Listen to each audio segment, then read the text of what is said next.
Two এর বিষয়ে যদি বলি, স্কুল পর্যায়ে টুতে আপনারা জানেন যে বাংলার প্রার্থী, স্কুল পর্যায়ে টু এর প্রার্থী অনেক কম, তাদের প্রিপারেশন ভালো থাকে না। যদিও স্কুল পর্যায়ে টুতে ভ্যাকেন্সিও কম থাকে, সেক্ষেত্রে বলা যায় যে স্কুল পর্যায়ে টুতেও যদি কোনো প্রার্থী 50+ পেয়ে থাকে তাহলে তার ভাইভাতে ডাক পাওয়ার চান্স আছে। হ্যাঁ, এরপরে স্কুলের বিষয়টা যদি সহকারী শিক্ষক পদে যারা পরীক্ষা নিয়েছেন তারা 50 থেকে 55 মার্ক যদি আপনারা পেয়ে থাকেন তাহলে আপনারা ভাইবার জন্য প্রস্তুতি নেওয়া শুরু করে দেন। আপনাদের ভাইবার জন্য 50 থেকে 55 মার্কই এনাফ।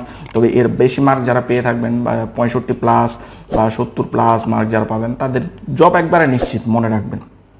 ঠিক আছে, কারণ স্কুল অ্যাসিস্ট্যান্ট টিচারের পোস্ট সংখ্যা অনেক বেশি থাকে, সেটা আপনারা জানেন। গতবারেও মনে হয় 4000-এর মতো ছিল।